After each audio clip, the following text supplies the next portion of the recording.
And welcome back to our next edition of the CBB Review Studio podcast. I am Dan Siegel, joined as usual by my co-host Mat Mlodzinski, and we are here with another edition of CBB Rank, counting down the teams one at a time to the start of the college basketball regular season from 100 all the way down to 1. Be sure to subscribe to our channel if you like what you've heard, and we are going to have all the episodes coming down, like I said, to 1.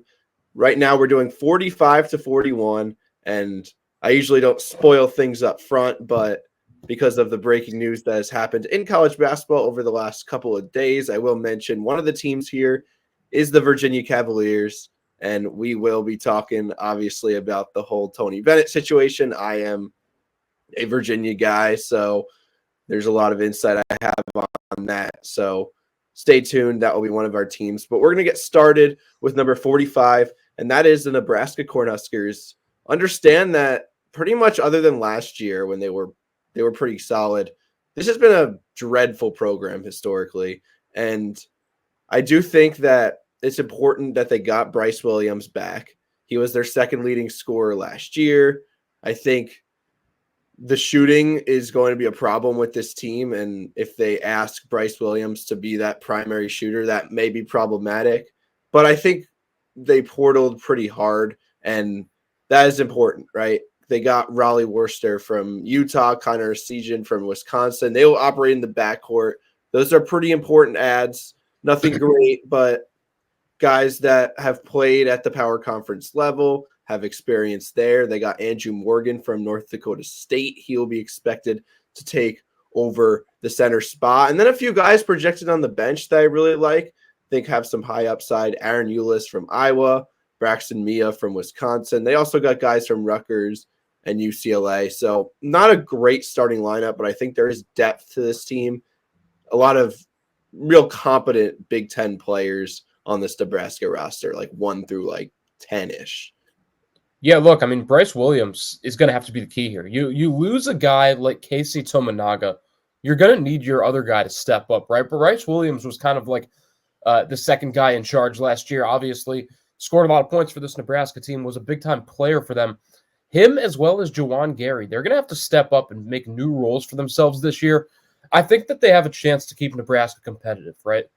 Where I'm concerned about Nebraska is the injury history and some of these players at different positions. I mean, you got Connor Siegel at the shooting guard from Wisconsin, only averaged 3 points a game last season, didn't really have a good return for his sophomore year.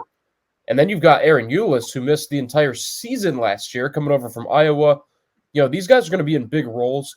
How are they going to adjust to their new roles after not having the best seasons and apparently, and especially with the Eulis, coming off an injury? I mean, that's going to be tough.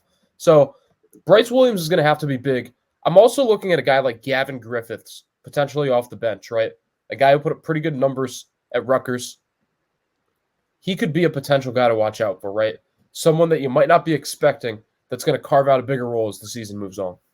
All right, so we have Nebraska at 45. What are we thinking? Overrated, underrated? I'm thinking if I had to choose one, I don't have a problem with 45. I'd say a little overrated by our committee, just because I don't see a lot of potential star talent in this team. Bryce Williams is good, but he definitely has his flaws. Like I said, not the greatest guy as being like the lead shooter, the only guy with some sort of efficiency from there. And I think Tominaga wasn't we talked about Northwestern. He wasn't boo-booey level important to this team, but it's just hard to see, they have another 31 games ahead of them for them to replicate the success that they had. I think they overperformed a little bit last year, and I think they'll come down to earth a little bit. But what do you think?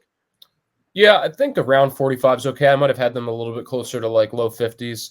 But again, I think they're going to be a team that's going to be fighting to make the tournament. They might miss it. They might make it. I think they have a tournament roster if they all come together and play, and if Bryce Williams steps up to that level. But I think you could also make the case that this is a team that wins 17 or 18 games and, is a 2 or 3 seed in the NIT.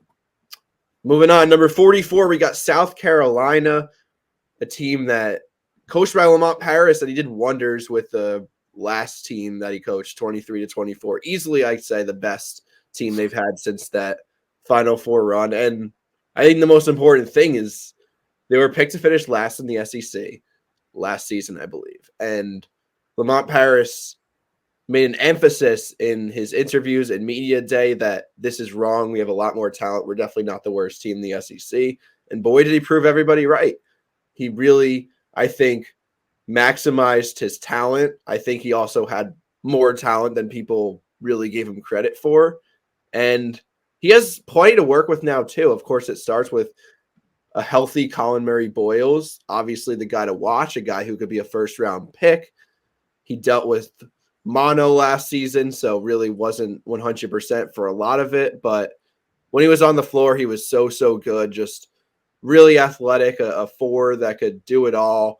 And he is developing a deeper shooting range, so that is key. Also, some transfers like Jamari Thomas from Norfolk State, last year's MEAC Player of the Year. Nick Pringle from Alabama could be a key guy at center spot. There is definitely some key pieces to like from the South Carolina team coming off of a very successful, kind of out of nowhere good season. Look, Colin Murray Boyles has star potential. You talk about a guy like Bryce Williams at Nebraska. Well, this guy averaged over 10 points a game as a freshman on a really competitive South Carolina team. I'm just excited to see what he can bring in his sophomore season, right? I think the Gamecocks could have one of the biggest stars in the SEC this season in Colin Murray Boyles. Who's going to be the guy around him, right? Are you going to rely on Jamari Thomas to bring over some great stats from Norfolk State? How will that translate to the SEC? Are you going to rely on Nick Pringle, a fifth-year senior who obviously was a crucial player on a good Alabama team, a really good Alabama team, so maybe he sees more of an expanded role in the South Carolina team? That's what I'm looking forward to seeing, right? Who can pair up with Colin Murray Boyles and really make this South Carolina team have multiple good options? Because they got one really good kid in him, right? I mean, he's going to torch some SEC teams. Who's going to be the second guy? Who's going to be the third guy on this team to make everything click? Miles Stute, Cam Scott, a couple of guys that come to mind off the bench that might be able to play good roles. I like the overall depth of the South Carolina team. I think that Lamont Paris does more with less. This might be more of a challenge than last year, though. They lost some pretty good talent. I think, though, maybe I agree, maybe I don't, but overall this program is like really, really headed in the right direction. Obviously, we have the proof last year when they won 25 plus games, not when they weren't expected to. They're recruiting really well, like from freshman class. They're getting good recruits. I think for the years to come in the SEC, the next 3 to 5 years, I would say they're going to be a legitimate factor in the SEC, a team that we're going to be talking about in our top 50 like year after year. All right, are we ready? Number 43. Let's talk about it. The Virginia Cavaliers. And, 5-6 days ago, I was prepared to talk about how I really did not know what to make of this team with all these transfers and a new schematic, a new offensive scheme, and just like a new approach to how Virginia is going to play basketball. So even before that, I was really thinking there was a wide range of outcomes here. And then I think it was Thursday, maybe Wednesday, just a bombshell of a news just drops. Tony Bennett will retire effective immediately, and just absolutely shocking. I think that most people around the Virginia program knew that he probably was going to hang it up over the next few years. There was a clause in his contract extension that said this is only valid if he is the coach in 26 to 27. So if you're going to use language like that, obviously there is some sort of implication that you're not going to be coaching for the long-term future. But man, I mean, to do it 2 weeks before the season starts, it's very interesting timing. He spoke in his press conference, and I think he said all the right things. I think, classic Tony Bennett, he's a very classy guy. And really what it came down to was the fact that he took, I think, like a vacation with his wife. And this was the first time he really had to like sit down and think. And he just didn't see himself really being the guy to lead the team in this current version of the game. And there's just obviously a lot of thoughts as a Virginia fan. First off, maybe a little bit of like resentment and anger that Tony Bennett is really leaving the team like this, but mostly just a lot of appreciation and gratitude for what he did to the program. I think all those are fair feelings too, and I think that's a fair assessment of Virginia. And just talking about the team in general, you lose a guy like Reese Beekman. In Tony Bennett's defense, right? I mean, in this projected starting lineup, there isn't even one senior, right? Like, it truly is a new team. It truly does seem like a good time for a new coach in Ron Sanchez, of course, to take over at the helm of Virginia. I will say this. I wasn't sure what Tony Bennett was going to do with this team anyways. With Isaac McNeely at the 2, he seemed like clearly their best player. And after him, you're counting on a guy like Day-Day Ames or Jalen Worley or Elijah Saunders to average double-digit points per game, or else you risk the fact of only one guy scoring over 10 points per game this season, which, of course, again, we all know Virginia's offense, they're not going to score 80 points a game, but you got to have a couple options, right? You can't just have one guy as the only option. On that national championship team, Ty Jerome and Kyle Guy were both really good offensive players that could knock down shots for Virginia. What's it going to be this season without Tony Bennett? Maybe you're going to see a totally new Virginia team at this point, right? You already mentioned it was going to look like a new offense. Maybe it's going to be totally different under Ron Sanchez. I'm sure he has some other ideas as well. But just talking about the team in general, leaving Bennett out of it, I don't see a whole lot of talent on this team, Dan. I think that they're a good ACC team. We know that Virginia, usually with their defense, can be competitive. But now, with Tony Bennett out, what's it going to look like, right? Because now you can't rely on, the statement that Tony Bennett always makes sure that Virginia is competitive in the ACC. He's no longer the coach, so you don't even have that to fall back on. Yeah, 43 was a ranking that we decided on when we made it from 100. So, it was more than 50 days ago we decided they're 43. I don't necessarily agree on the sentiment that they don't have a lot of talent. I totally agree that they don't have the proven production, but I think I saw a stat that between guys like Saunders and TJ Power and some of the younger guys off the bench that were Virginia commits out of high school, they actually have the most top 100 recruits on their roster since the championship team. So, of course, you have to consider that if you're a top 100 recruit and didn't do much in your first 1, 2, 3 years of college, maybe you were a little bit overrated as a recruit. I don't think it's fair to say TJ Power is like a 5-star guy anymore, but I think the upside is there. My biggest concern, obviously, is how could the potential be maximized now with this, without Tony Bennett as your head coach? And there's just so many question marks. I will say this one thing to leave the segment on. Ron Sanchez is the head coach right now, so Tony Bennett wanted to give his staff a chance to make something of this team. Carla Williams, the athletic director, did say that they would conduct a national coaching search at the end of the year. I'd say the barometer is probably making the tournament for Ron Sanchez to be kept, and I would say there's definitely significantly less than 50% chance that happens. Yeah, he's put in a tough position for sure. And I do like that you mentioned TJ Power. I think that's a guy to watch, right? He's a guy that could really surprise some people and make a big jump after not really fitting in well at Duke. He could fit in pretty well at Virginia on this team that might need him to play a lot more minutes than, of course, Duke needed him to. But yeah, Ron Sanchez, definitely Tony Bennett's guy in this situation. I think we can all agree on that, but maybe not the best way to go about it, unless, you never know, maybe the plan was in place longer than we thought. That does seem like the implication. It doesn't seem like he absolutely for the inside of the program, and things just don't get out in the Virginia program. But inside closed doors, the vibe seems like he was thinking about it for months. He kind of dropped hints in the spring. So whatever. That's that. Time will tell. Crazy news. A lot of the greats are retiring, and it's a little bit sad for our current state of college basketball, but we move on. Number 42, BYU, and they had a few pedestrian years in the West Coast Conference. People didn't really expect them to be so competent, so solid in the Big 12, and then they just had a really good year last year, vastly exceeded their expectations. Here's the problem.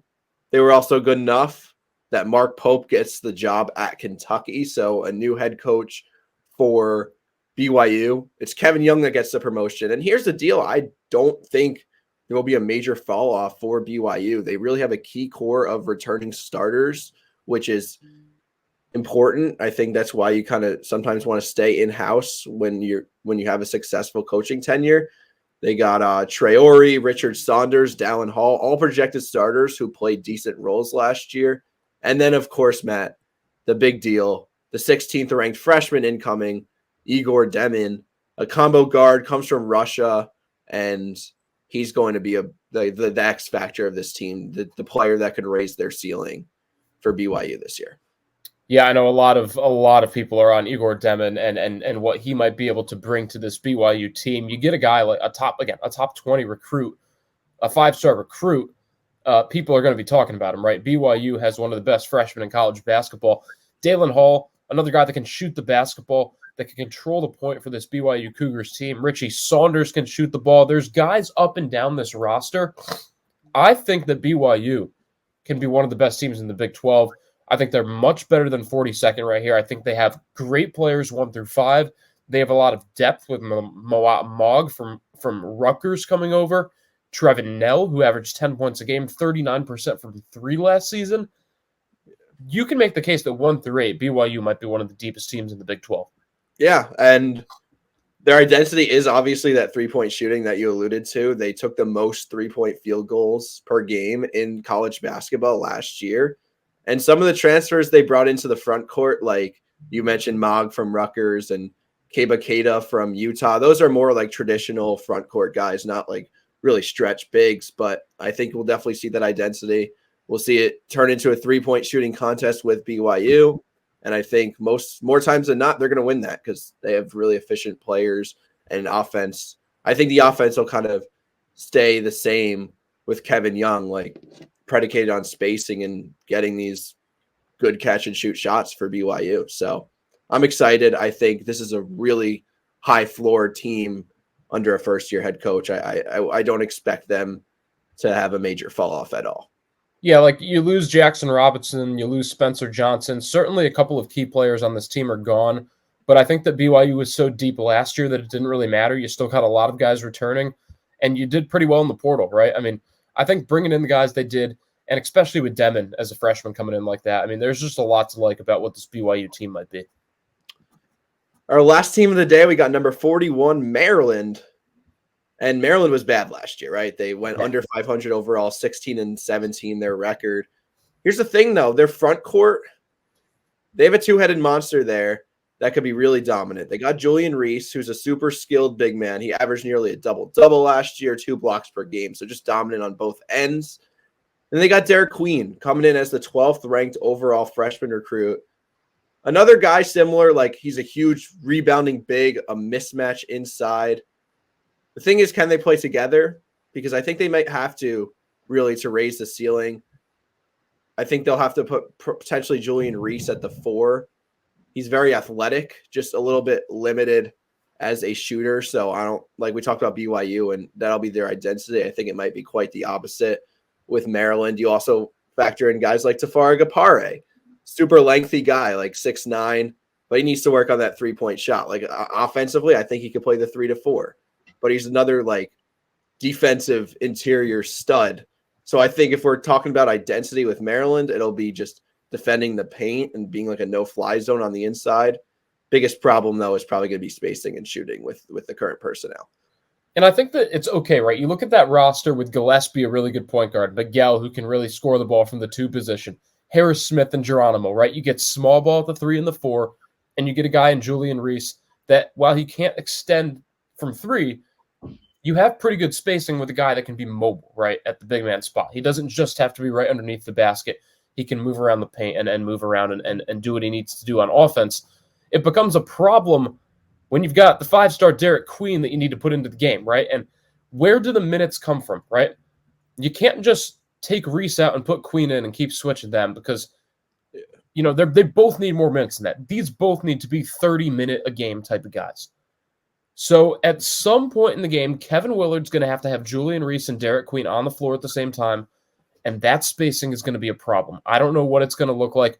Maybe it's going to have to be Reese that's just going to have to play from further out and almost develop more of a mid-range game. I'm not sure if that's going to be the case, but it's going to be a little bit of an issue.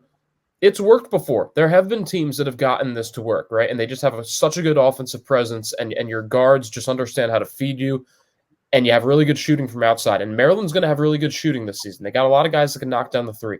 So I think that if that's the case, then Kevin Willard can work with it. But otherwise, like you mentioned, the spacing is just going to be interesting to see how this Terps team handles it. And I do think, like, I agree. Gillespie from Belmont, Miguel from South Florida, like, those are interesting transfers that come in, I think, fit the needs well. Like, they're guys that are going to be able to kind of create from little space and get outside shots off. There's some potential with this team. I think 41 is giving them a little bit too much of the benefit of the doubt. But I think there is some upside if they could really piece this rotation together for sure. Definitely. I think that Maryland's a team to watch in the Big Ten, right? I'm not going to say they're underrated or overrated. Let's just watch. Okay, that's fair enough. Well, that will do it for today's edition of the CBB Review Studio podcast. Be sure to subscribe to our channel here at CBB Review. Helps us out. We're trying to get more subscribers before the season starts. Also, be sure to check out our our articles we write every single day. Link to those are in the episode description. That will do it for today's episode. Once again, thanks for watching and listening, and take care.